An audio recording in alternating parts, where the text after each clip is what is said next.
নমস্কার। আজকে গৃহতালিকা ব্লকের নকশা মানচিত্র নিয়ে আমরা আলোচনা করব।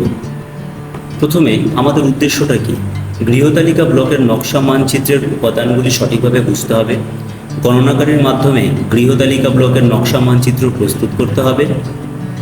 এই গৃহতালিকা ব্লকের নকশা মানচিত্রে কি কি থাকতে হবে? প্রত্যেক নির্ধারিত এইচএলবির জন্য গণনাকারীকে একটি ফ্রি হ্যান্ড স্কেচ দেওয়া হবে, সেটি স্কেল অনুযায়ী নাও হতে হবে। এবং গৃহতালিকা ব্লকের অবস্থান সংক্রান্ত বিবরণ আমাদেরকে নিতে হবে। গৃহতালিকা ব্লকের এলাকার অন্তর্গত সমস্ত বাড়ির নম্বর এবং প্রতিটি বাড়িতে সেন্সাস গৃহের সংখ্যা দিতে হবে। উল্লেখযোগ্য স্থান অর্থাৎ ল্যান্ডমার্ক যেমন বিদ্যালয়, কলেজ, পুলিশ স্টেশন, স্বাস্থ্যকেন্দ্র, পঞ্চায়েত ঘর, ডাকঘর, জেলা সেবামূলক প্রতিষ্ঠান, ধর্মীয় কাজে ব্যবহৃত স্থান ইত্যাদি কিন্তু আমাদের ইনপুট করতে হবে। গণনাকারীদের জন্য 10টি গুরুত্বপূর্ণ মৌলিক নিয়মাবলী। 1. নকশা মানচিত্র প্রস্তুতের উদ্দেশ্য হল আপনার নির্ধারিত গৃহতালিকা ব্লকের এলাকার সম্পূর্ণ এলাকার গণনা নিশ্চিত করা। 2. নকশা মানচিত্র সকল ধরনের বাড়ি পরিকাঠামো দেখাতে হবে, যেমন বাসগৃহ, আবাসগৃহ, দুই ধরনের ব্যবহার, খালি বাড়ি, মাঠ, ফাঁকা জায়গা ইত্যাদি। যদি সুসংবদ্ধভাবে তৈরি করা বাড়ি নম্বরের ব্যবস্থা থাকে তবে নকশা মানচিত্রে সেটি উল্লেখ করতে হবে। যেমন ধরুন পৌরসভা বা মেট্রোপলিটন এরিয়ায় কিন্তু বাড়ির নম্বর অলরেডি থাকে, তো সেই নম্বর দিয়েই কিন্তু আমাদেরকে ইনপুট করতে হবে। 4. যদি সঠিক বাড়ির নম্বর দেওয়ার ব্যবস্থা না থাকে তবে বাড়িগুলিতে ধারাবাহিক নম্বর প্রদান করতে হবে এবং তার নকশা মানচিত্রে লিখতে হবে।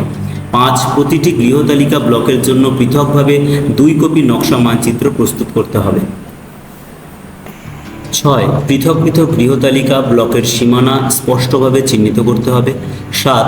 প্রধান উদ্দেশ্য হল কোনো গ্রাম বা ওয়ার্ডের কোনো অংশ বা বাড়ির যেন গৃহতালিকা প্রস্তুতিকরণ থেকে বাদ না যায় সেদিকে আমাদের খেয়াল রাখতে হবে।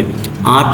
একইভাবে কোনো অংশ বা বাড়ি যেন একাধিক গৃহতালিকা ব্লকের একসাথে অন্তর্ভুক্ত না হয়, অর্থাৎ আমরা যখন ফিল্ডে নামবো তখন যেন কোনো বাড়ি বাদ না যায়, আবার কোনো বাড়ির দুবার ইনপুট না হয় সেদিকেও আমাদেরকে ধ্যান রাখতে হবে।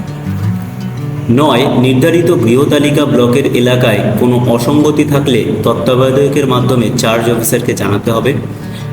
10. চূড়ান্ত গৃহতালিকা ব্লকের নকশা মানচিত্রে যাচাইয়ের জন্য তত্ত্বাবধায়কের কাছে জমা দিতে হবে এবং পরে চার্জ অফিসারের কাছে পাঠাতে হবে। গৃহতালিকা ব্লকের সীমানা। ব্লকের সীমানা আমরা এরকম প্রথম ডট ডট দিয়ে আঁকতে পারি কিংবা একটি ড্যাশ ডট ড্যাশ ডট এভাবে আঁকতে পারি। দয়া করে নকশা মানচিত্রের চারিদিকে যেমন উত্তর, পূর্ব, দক্ষিণ, পশ্চিম অবস্থিত পার্শ্ববর্তী গৃহতালিকা মানে অন্যের গৃহতালিকা ব্লক বা ব্লকের নম্বর বা গ্রামের নাম লিখতে হবে, মানে অন্যের গ্রামের নাম আমাদেরকে লিখতে হবে সেখানে। বাড়ির নম্বর সমূহ দেখুন। বাসগৃহ বাড়ি, আবাসগৃহ বাড়ি, পাকা ঘর কেমন দিতে হবে, কাঁচা ঘর কেমন দিতে হবে, বাসগৃহ হলে কেমন ছবি আঁকতে হবে এবং আবাসগৃহ হলে কেমন ছবি আঁকতে হবে। রাস্তা ও রেলপথ, পাকা রাস্তা থাকলে কেমন দিতে হবে, কাঁচা রাস্তা থাকলে কেমন, পায়ে হাঁটা রাস্তা কেমন দিতে হবে, রেল লাইন কেমন দিতে হবে, এগুলো আমাদের সবই জানা, তবু একবার দেখে নেব আর কি। জলাশয়ে উল্লেখযোগ্য স্থান যেমন ল্যান্ডমার্ক, নদী, খাল, পুকুর, কুয়ো, কল, চাপকল, মন্দির, মসজিদ কোনটা কেমনভাবে দেবো আমরা কিন্তু সম্পূর্ণভাবে এখানে দেওয়া রয়েছে, আপনারা দেখে নিন, বুঝতে পারবেন। এবার বাড়ির নম্বর, বাড়ির ধরন, ব্যবহার কী হিসাবে ব্যবহার করা হয়, সেন্সাস গৃহ কটি যেভাবে দেখাতে হবে, এখানে প্রত্যেকটি বাড়ির ধরন, ব্যবহার কীভাবে দেখাতে হবে সব দেওয়া হলো। এবার গৃহতালিকা ব্লকের নকশা মানচিত্র প্রস্তুতির পূর্ববর্তী পদক্ষেপ। কী পদক্ষেপ নিতে হবে? নকশা মানচিত্রে একটি প্রিন্টেড কপি থাকবে, এটা আমাদের অ্যাপয়েন্টমেন্ট লেটারের সাথে দিয়ে দেবে এবং আমাদের যে অ্যাসাইনমেন্ট থাকবে, মেসেজ থাকবে, সেই মেসেজে SMS এর মাধ্যমে দিয়ে দেবে। এবং এই বিষয়ে যদি কোনো সমস্যা হয় তাহলে কিন্তু আমরা আমাদের সুপারভাইজারকেও জানাতে পারবো। 4 নম্বর দেখুন, গৃহতালিকা প্রস্তুতিকরণ এবং গৃহ গণনার পূরণের নির্দেশটি ভালোভাবে মনোযোগ দিয়ে পড়তে হবে আমাদের। শুধুমাত্র প্রদত্ত খালি নকশা মানচিত্রে নমুনা ব্যবহার করতে হবে। গৃহতালিকা ব্লকের এলাকায় বিদ্যমান বাড়ির নম্বরের ধারাবাহিকতা বুঝিয়ে রাখতে হবে। যদি কোনো সুসংবদ্ধ নম্বর প্রদান না করা থাকে তবে গৃহতালিকা প্রস্তুতিকরণ এবং গৃহ গণনার পূরণের নির্দেশিকা অনুযায়ী বাড়ির নম্বর দিতে হবে। কয়েকটি ধাপ রয়েছে, 5টি ধাপ 3 দিনের মধ্যে আমাদের সম্পন্ন করতে হবে। এই ধাপগুলি আমরা বিস্তারিতভাবে জেনে নেব।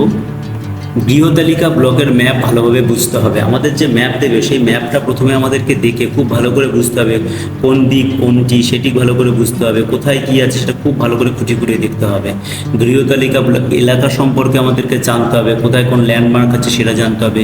এরপরে সেই মানচিত্রেও আমাদেরকে নিজেদেরকে একটা ফ্রি হ্যান্ড স্কেচ করতে হবে, যেখানে স্কুল, কলেজ, রেল লাইন, জলাশয়, খাল, নর্দমা ইত্যাদি কিন্তু উল্লেখ করতে হবে। নম্বর দেওয়া বাড়িগুলিকে চিহ্নিত করতে হবে, যে ওখানে কোন কোন বাড়িতে আমরা নাম্বার দিয়েছি বা দেওয়া রয়েছে অলরেডি, সেই বাড়িগুলোকে চিহ্নিত করতে হবে। সেটি বাসগৃহ বাড়ি হয়, অবাসগৃহ বাড়ি হতে পারে। যেগুলোর নাম অলরেডি দেওয়া রয়েছে, যেমন বিদ্যালয়ের নাম, পার্কের নাম, সেগুলো চিহ্নিত করতে হবে। এবং কোনো সমস্যা হলে তত্ত্বাবধায়ক বা সুপারভাইজারের সাথে কন্ট্যাক্ট করতে হবে, আমাদেরকে তাদেরকে জানাতে হবে। ফাইনাল করতে হবে। গৃহতালিকা প্রস্তুতিকরণের প্রথম 3 দিনের মধ্যে তৈরি নকশা মানচিত্রকে প্রাথমিক খসড়া হিসেবে বিবেচনা করতে হবে এবং গৃহতালিকা প্রস্তুতিকরণ ও গৃহ গণনা অ্যাপের মাধ্যমে সেটিকে ইনপুট করতে হবে। এবার দেখুন কেমনভাবে আমাদের নকশা আসবে। আমাদেরকে যে অ্যাপয়েন্টমেন্ট লেটার দিয়েছে তার সাথে কিন্তু এমনভাবেই আমাদের নকশাটি চলে আসবে এবং অ্যাপের মাধ্যমে আমরা কিন্তু এটা দেখতে পারবো। এই একটি ম্যাপ থাকবে এরকম। প্রথম স্থান হচ্ছে স্থানের বিবরণ, যে স্থান আমাদের দেওয়া হচ্ছে তার বিবরণ থাকবে। তারপর থাকবে প্রতীকসমূহ এবং তারপরে হচ্ছে তত্ত্বাবধায়ক বা সুপারভাইজারের নাম, স্বাক্ষর, তারিখ এবং তারপরে থাকবে আমাদের ম্যাপ, যে ম্যাপের সাহায্যে আমরা আমাদের মূল কাজটি করব। যে ম্যাপের দিক উত্তর, উপরের দিক, নিচের দিক দক্ষিণ, ডান দিক পূর্ব, বাঁ দিক পশ্চিম এবং বিভিন্ন সীমানা রয়েছে। শুরু দেখুন উত্তর পশ্চিম থেকে শুরু করতে হবে এবং দক্ষিণ পূর্বে শেষ করতে হবে। এটা একটা জিগজ্যাগের মাধ্যমেও করতে পারেন। এবার একটি মানচিত্র নিয়োগপত্রে, আমাদের নিয়োগপত্রের সঙ্গে প্রাপ্ত বা গৃহতালিকা প্রস্তুতিকরণ একটি রকম ডাউনলোড করা থাকবে। ব্লকের মানচিত্র বা গৃহতালিকা ব্লকের সীমানা আঁকতে হবে সেখানে। তারপর অলিগলি, রাস্তা টাস্তা যা আছে সেভাবে আঁকতে হবে।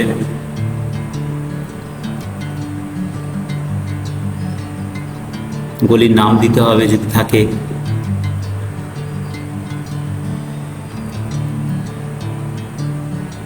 সমস্ত বাড়ির নম্বর সহ চিহ্নিত করতে হবে। প্রতিটি বাড়ির সেন্সাস গৃহের সংখ্যা লিখতে হবে। বাড়ির নম্বরের ধারাবাহিকতা বোঝাতে তীর চিহ্ন ব্যবহার করতে হবে। উল্লেখযোগ্য স্থান, ল্যান্ডমার্ক আঁকতে হবে। পার্শ্ববর্তী গৃহতালিকা ব্লকের নম্বর লিখতে হবে। এবার এই ম্যাপটির সাহায্যে আমরা ভালো করে বুঝে নিতে পারবো যে কেমনভাবে একটি ছবি আঁকা যাবে।